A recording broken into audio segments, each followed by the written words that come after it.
Educational creativity চ্যানেলে সকলকে স্বাগত।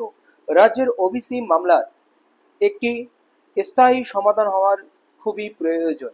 একাধিক দিন ধরে অনারেবল চিফ জাস্টিস মহাশয়ের বেঞ্চে এই মামলাটি লিস্টেড হচ্ছে, কিন্তু শুনানি হচ্ছে না। হয়তো স্পেশাল বেঞ্চ থাকছে বা কোনোদিন 5 জাজেস বেঞ্চ থাকছে, এরকম ধরনের সমস্যা কিন্তু তৈরি হচ্ছে। আগামীকাল আবারও ওবিসি মামলা লিস্টেড হয়েছে, কিন্তু ওবিসি মামলার শুনানি হওয়ার একটি চরম চান্স রয়েছে। কেন বলছি বিস্তারিত আমরা এই ভিডিওতে বলবো। আর এদিকে আমরা দেখতে পাচ্ছি রাজ্যে বিভিন্ন নিয়োগ প্রক্রিয়ায় পুরনো এসএসসি গুলো নিয়ে, পুরনো ওবিসি গুলো নিয়ে কার্যকরী হচ্ছে বা অনেকে অ্যাপ্লাই করছে বা অনেকে নতুন আবেদন করতে পারছে না, একাধিক সমস্যার সমাধান হচ্ছে। কিন্তু সুপ্রিম কোর্টের এটি সমাধান হওয়ার খুবই প্রয়োজন। কিন্তু নভেম্বর মাসে এই চিফ জাস্টিস রিটায়ার করবেন বা অবসর নেবেন, তো তারপরে কি নতুন জাস্টিস এসে এটা দেখবেন, এরকম একটি প্রশ্ন কিন্তু এখানে থেকে যাচ্ছে। কারণ এই চিফ জাস্টিস নভেম্বরে রিটায়ার করবেন বলেন কি উনি বিষয়টি হস্তক্ষেপ করছেন না, একাধিক প্রশ্ন তৈরি হচ্ছে। কিন্তু আগামীকাল এই ওবিসি মামলার শুনানি হতে পারে, তো কত নম্বর লিস্টে রয়েছে আর কেন বুঝি শুনানি হবে, তো সেইগুলো বিস্তারিত আমরা এই ভিডিওতে দেখে নিই। আমরা প্রতিদিন দেখি যে এই উপরের দিকে যে স্টার্ট আছে, যে এখানে 5 জাজেস বেঞ্চ থাকে, সেই 5 জাজেস বেঞ্চ থাকলে খুব লেট হয় শুনানির জন্য। তো ওবিসি মামলা চিফ জাস্টিসের সঙ্গে আরো 2 জাস্টিস রয়েছেন, K Vinod Chandran and justice Vipul M Pancholi, তিনজন রয়েছেন ওই বেঞ্চে। দেখুন, প্রথমে this bench will assemble after the hearing in special bench matter listed in this court at 10:30 AM is over.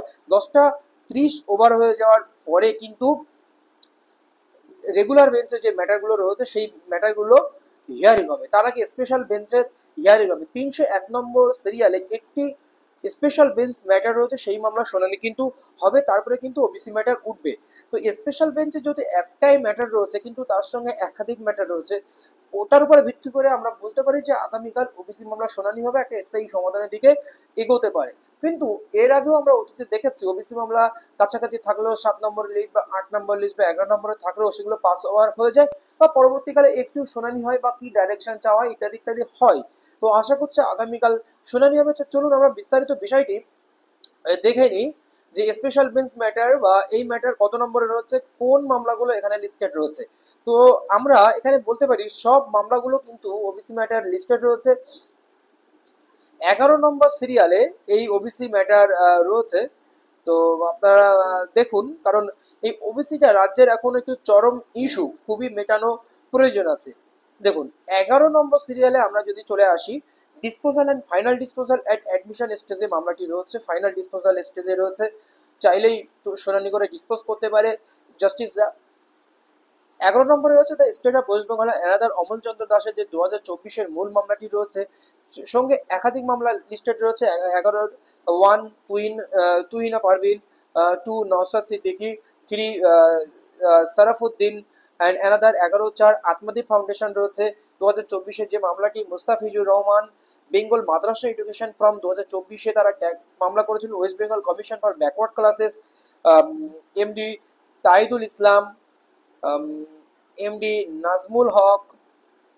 এই মামলাগুলো মূলত লিস্টেড রয়েছে। আপনারা দেখলেন কটি মামলা লিস্টেড রয়েছে, মোট 9টি মামলা একসঙ্গে ট্যাগ করা রয়েছে মূল মামলার সঙ্গে। তো এবার আমরা চলে আসি চিফ জাস্টিসের বেঞ্চে। স্পেশাল বেঞ্চ একটি ম্যাটার রয়েছে, এই ম্যাটারটি শুনানি শেষ হওয়ার পরে রেগুলার বেঞ্চে 1 থেকে 11 শুনানি হবে। এটা আপনাদের বলে দিলাম, সেটা হচ্ছে 301 নম্বর। তো প্রথমেই যখন শুনানি শুরু হবে, আপনারা যদি ডিসপ্লে বোর্ড সুপ্রিম কোর্টে দেখবেন, সেখানে দেখবেন 301 লেখা থাকবে। তারপরে 301, 301.1, 301.2, 301.3, 301.4, 301. যাই হোক, এই 301.4 পর্যন্ত, মানে একটাই মামলার শুনানি শেষ হওয়ার পরে, এটি একটি কর্ণাটকের ম্যাটার শেষ হওয়ার পরে কিন্তু ওবিসি মামলার শুনানি হতে চলেছে। একটা স্থায়ী সমাধানের দিক আর আশা করছি যাবে, কারণ ফাইনাল ডিসপোজাল স্টেজে রয়েছে। শুনানি হয়ে ডিসপোজ করতে চাইলে ডিসপোজ করতে পারে, কারণ ওবিসি নিয়ে একাধিক সমস্যা তৈরি হয়েছে। এবার একটি কথা আপনাদেরকে বলি যে ওবিসির যে 3টি সমস্যা, নতুন ওবিসি যারা অ্যাপ্লাই করছে, যাদের ওবিসি ছিল না, আর একটা হচ্ছে ওবিসি রিভ্যালিডেশন আর ওবিসি রি ইস্যুয়েন্স।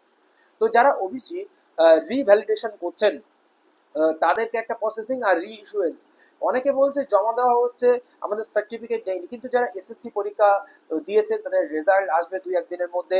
যারা প্রাইমারি পরীক্ষা দেবে তাদেরকে বলা হচ্ছে আপনারা সার্টিফিকেটগুলো তাড়াতাড়ি বার করে রাখুন, যে কোনো পরিস্থিতিতে তাড়াতাড়ি চলে যান, বা আপনার এসএসসি অ্যাডমিট কার্ড নিয়ে বা আপনার এসএসসি যে ডকুমেন্টসগুলো, বা আপনি বিভিন্ন চাকরি পরীক্ষায় বসেছেন ওয়েস্ট বেঙ্গল পুলিশের, এই সমস্ত ডকুমেন্টস নিয়ে আপনি ডিরেক্ট বিডিও অফিসে জমা দেওয়ার পরে আপনারা বিডিও অফিস বা ব্লকে বা পৌরসভার স্ট্যাটাস দেখুন। যদি বিডিও অফিস বা পৌরসভা অ্যাপ্রুভ করে দেয়, সাব ডিভিশন স্টেজে থাকে, অবশ্যই আপনারা সাব ডিভিশনে ডিরেক্ট চলে যান। গিয়ে আপনি এক্সকিউজ করুন, এই যে আমার ডকুমেন্টস স্যার আমার খুবই এরকম দরকার ইত্যাদি ইত্যাদি দেখান। যদি নাও থাকে, আপনার পুরানো ওবিসিতে মোটামুটি একটা হয়ে যাচ্ছে, তো জটিলতা না বাড়িয়ে লাভ নেই। আপনি ভেরিফিকেশন পর্যায়ে গেলে আপনার যদি ওবিসি সার্টিফিকেট থাকে তাহলে খুবই ভালো হয়। ধন্যবাদ, এইটুকুই। আবার কাল কি হচ্ছে অবশ্যই আপনাদের আপডেট দেবো।